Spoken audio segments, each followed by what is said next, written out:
తిరుమలలో ట్రాఫిక్ సమస్య మొదలైంది. శ్రీవారి దర్శనార్థం విచ్చేసే భక్తుల సంఖ్యతో పాటు వాహనాల సంఖ్య సైతం పెరుగుతోంది.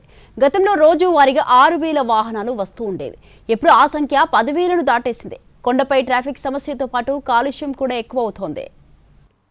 తిరుమలకు విచ్చేసే భక్తుల సంఖ్యే కాదు, వాహనాల సంఖ్య కూడా ఎప్పటికప్పుడు పెరుగుతూ వస్తోంది. శ్రీవారిని దర్శించుకోవడానికి, తిరుపతి నుంచి తిరుమల చేరుకోవడానికి నడక మార్గంతో పాటు రోడ్డు మార్గం భక్తులకు అందుబాటులో ఉంది. అలిపిరి నడక మార్గం, శ్రీవారిమెట్టు నడక మార్గం నుంచి నిత్యం 15,000 నుంచి 50,000 మంది భక్తులు తిరుమలకు వస్తూ ఉంటారు. శ్రీవారి దర్శనార్థం ఇచ్చేసే భక్తుల సంఖ్య 1,00,000 వరకు ఉంటుంది.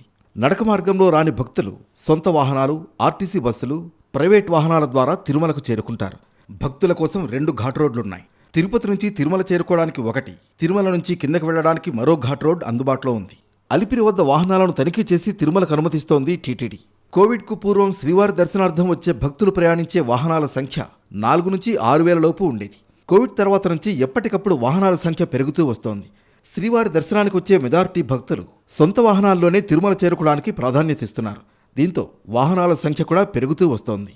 ప్రస్తుతం రోజువారీ వచ్చే వాహనాల సంఖ్య 10,000కు చేరుకుంది.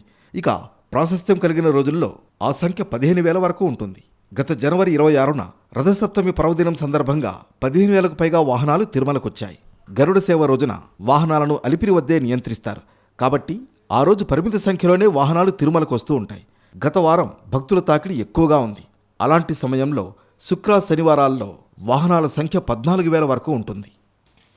తిరుమలలో పరిమిత ప్రదేశం మాత్రమే అందుబాటులో ఉంది. టీటీడీ పరిధిలో 3,000 హెక్టార్లు మాత్రమే స్థలం ఉంది. ఇప్పటికే ఆ ప్రాంతంలో కట్టడాలు పూర్తి చేయడంతో పార్కింగ్ సమస్యగా మారింది. తిరుమలలో వాహనాలకు పార్కింగ్ ప్రదేశాలు ఏర్పాటు చేయాల్సిన అవసరం ఉంది. అలిపిరి వద్ద వాహనాలను నియంత్రించే విధానం ప్రారంభించడంపై దృష్టి పెట్టాల్సిన సమయం ఆసన్నమైంది. 2023-24 సంవత్సరంలో తిరుమలకు 35,31,831 వాహనాలు రాగా 2024-25 సంవత్సరంలో ఆ సంఖ్య 34,27,832గా నమోదైంది. ఇక 2025-26 సంవత్సరంలో 36,77,690 వాహనాలకు పెరిగింది.